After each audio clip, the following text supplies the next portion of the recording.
What's happening, YouTube? This is Jonathan Pariente, the Execution 10 here, coming at you guys with another video. And, well, first off, I want to wish everybody a very, very happy July 4th. Happy Independence Day to everybody here. Nothing better than celebrating the 242nd birthday of the founding of our country, our independence, the day we finally became our own nation. Now, on this July 4th, I feel this is a perfect time to discuss baseball, and we're now at about the halfway point of the year. We're closing in on the All-Star game, and my piece will be about the state of the Yankees right now. By the way, if you have any comments you'd like to leave, just subscribe or leave some comments in the description below. So the state of the Yankees right now, through about 84 games, the Yankees now stand at 56-28, coming off a very impressive series against a very tough Atlanta Braves team. And I tell you, this series kind of showed me a few things. The Yankees were challenged a bit. The pitching staff really had to grind through a lot of pitches. They really had to face a lot of tough hitters in that Brave lineup. So, if anything, this match showed me these Braves are for real, and they're going to be a very legitimate threat as the rest of the season moves along. Again, the Yankees, though, took another series, took 2 out of 3, and they've done so against some very top-notch teams. The Red Sox, they've done it against Houston, they've done this against Cleveland already, they've swept the Mariners. And they're going to get another run at this definitely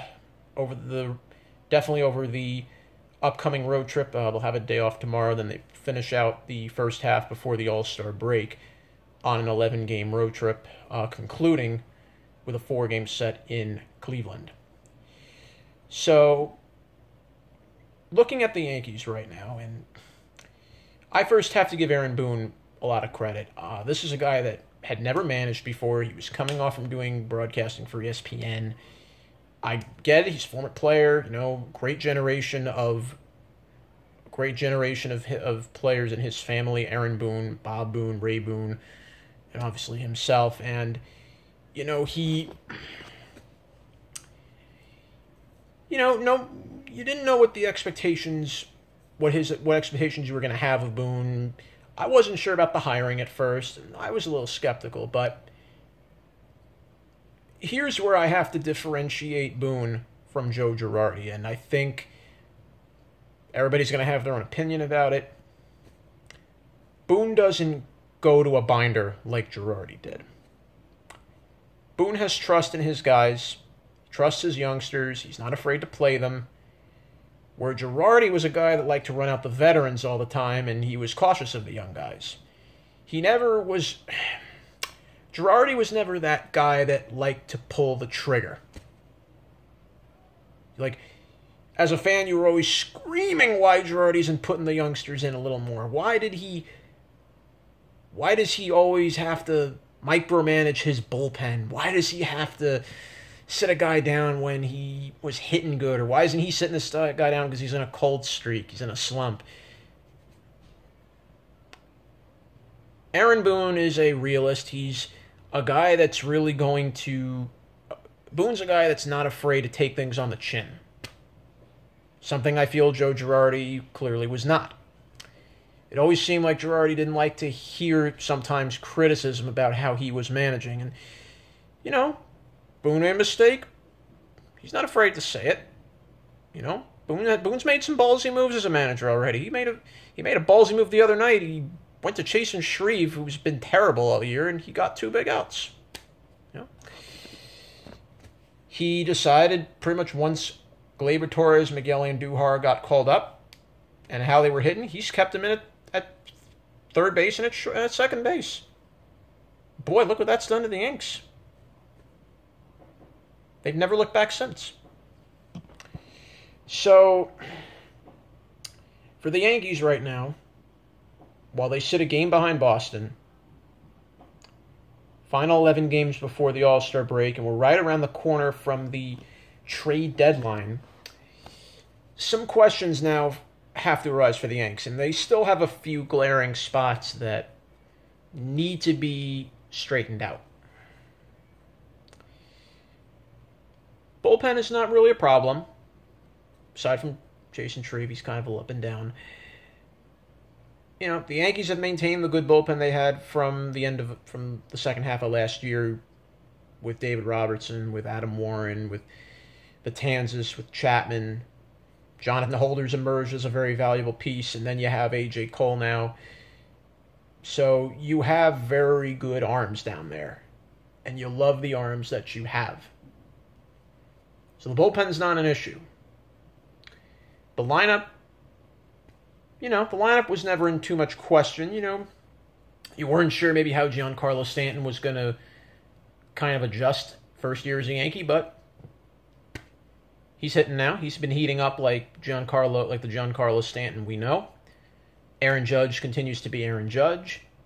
Didi's just picked up right from where he left off last year. Didi just continues to hit at a great pace. And then you have the youngsters, Torres and Miguel Andujar, who have just been a revelation. First year for Glaber, 21-year-old. Everybody knew how good he was. And not only has he proven how good he was, he's really exceeded some expectations. For one, nobody saw this guy hitting 15 home runs already at this point. He wasn't really a home run type hitter.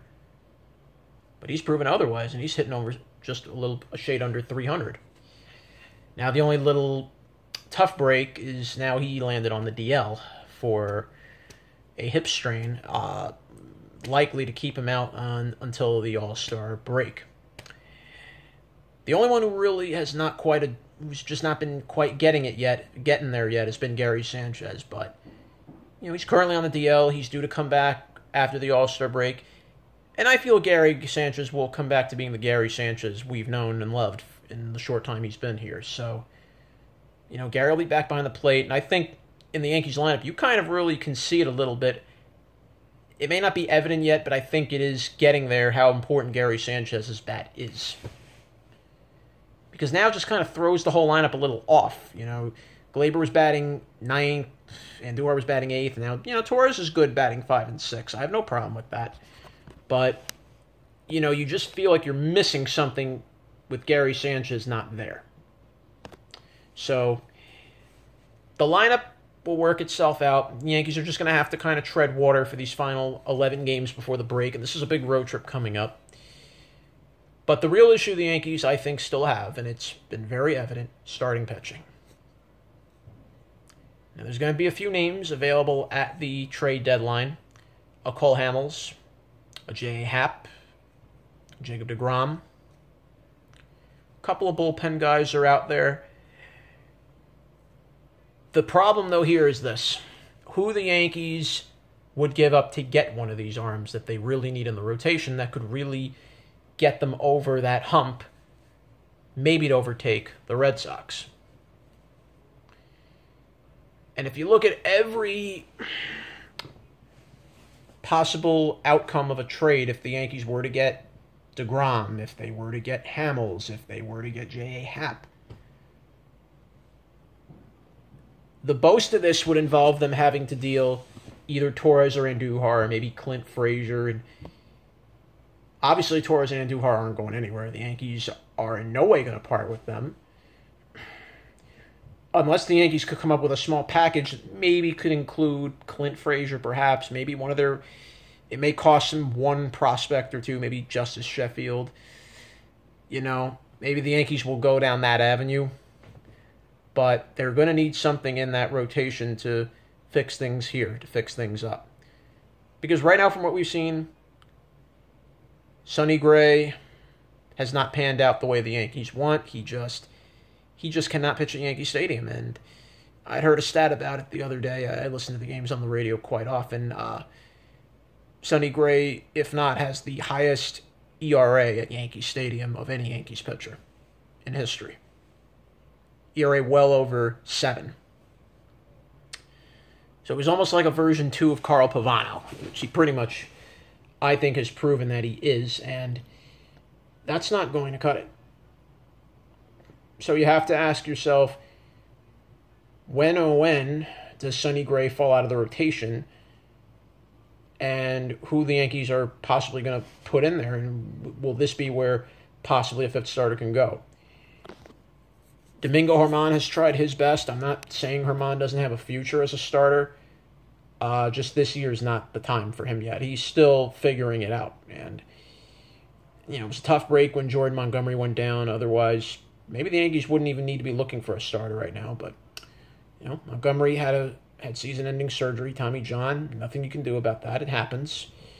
So we won't get him back till next year. And then, you're getting back Tanaka, which is huge. You need Tanaka back, coming off 2 hamstring strains in both his hamstrings, and he'll be back by just before the break on July 9th during a doubleheader in Baltimore. That's going to be huge. The Yankees are going to need Tanaka there. So, all right, you could slide him in right there. Maybe that bumps Germán out of the rotation. Maybe he goes back to the pen. And then, of course, we had also a look at a new Yankee who recently debuted a few games back, Jonathan Loaisiga, who I know he hasn't pitched too many starts, but so far, for a guy that didn't even have to go to AAA, I'm impressed. The guy has good stuff. And I definitely think that's another future piece to look at. And if the Yankees really, I think this is a gamble, and, bear with me if I bring up a potential staff, from a potential rotation for the Yankees, if they don't make any moves during the trade deadline, which I expect they will make a move. They need to make a move to get a starter, for sure. But I wouldn't be upset if the Yankees had a rotation that looked like this. Severino, Sabathia, Tanaka, throw in Loaisiga, and then a potential fifth starter behind that. So that means either Domingo Germán will either be kicked out of the rotation or he'll get sent down to AAA, which, he has minor league options, and I think Germán needs to work on a few things, but he'll be back. So that means maybe you can make Sonny Gray maybe a long reliever if you're the Yankees, because he just has not, I just can't see him pitching in a 4 or 5 inning game, 5 innings in a postseason game with the way simply he has just not pitched well at Yankee Stadium. Or do you keep him in the rotation and just only pitch him on the road? It's a tough call. It's a tough call, but the Yankees are going to have to make a move here at the trade deadline. There's no doubt about it. They have to get an arm. They have to find a guy that can be dependable. So, if you look at where the Yankees are, you like where they are. Could they take the East? It's very, very much possible. But in order for them to really gain control of that East, they have to get at least another ace pitcher, which Boston has with Sale and with Porcello. They have at least 3 pitchers that can go deep in a game. When Tanaka's on, he can go deep in a game. Sabathia, he can still do it. And obviously now, Severino has definitely proven, no doubt, he's the ace of this rotation. It's amazing what he learned, what Pedro Martinez just had him slightly make a tweak in his delivery. And Severino's turned into this dominant pitcher that, quite frankly, I don't know if anybody saw that coming. Some people thought he would just stay in the pen, but boy, whatever Pedro taught Severino has just turned him into a dominant starter. So, as we go into the final few games for the All-Star game, Yankees are going to have to use what they have for a while with Gleyber Torres down, Gary Sanchez still down, and they have relatively a winnable 11 games. Baltimore has obviously not played well. You figure that, the Yankees have usually hit well at Camden Yards, so you like their chances there. Toronto's a tough one. The Yankees have never had great success all the time in Toronto, and the Blue Jays are always a tough opponent. I don't care how you slice it. The Blue Jays always play the Yankees hard and tough. And then, of course, the real test is right before the break, 4 games against the Cleveland Indians in Cleveland. And No doubt about it, do I think the Yankees are going to see Kluber? I'm sure they will. I'm sure they're going to see Carrasco. I'm sure they're going to see Bauer. And I'm sure they're going to see Trevor Bauer. They're going to see them all. I hope I didn't repeat the same. Oh, no, I'm sorry. Okay, going back to what I said with the Indians. All right. So they're probably definitely going to see Kluber. They're going to definitely see Bauer. They're definitely going to see Carrasco. They're definitely going to see Clevenger.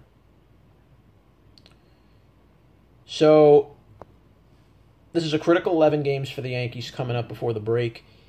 And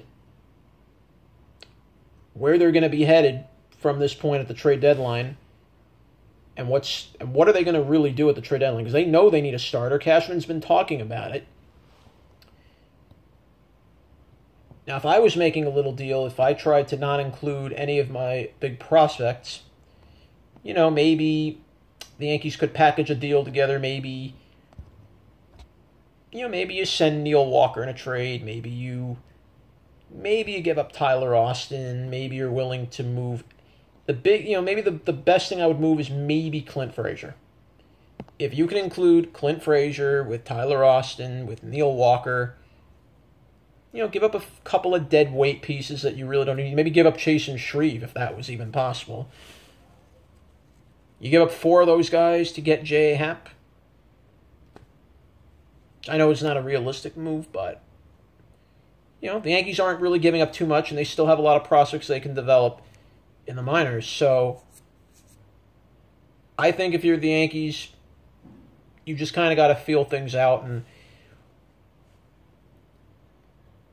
they just need to get, Happ I think would be the best fit for the Yanks. I think J. Happ's a perfect fit. The guy has pitched in the American League East. He knows it well. He pitches well against Boston, which you're going to need to do, particularly in the playoffs. So if I'm the Yankees, I think J. Happ's your best choice as an available free agent, as an available trade deadline acquisition in the next few weeks. And we'll see where this takes the Yankees. We'll see where they're going to go from here. But until then, happy 4th of July to everybody. Happy 4th of July. Happy 242nd birthday of our country, the United States of America. God bless everyone. This is the Education 10 saying so long.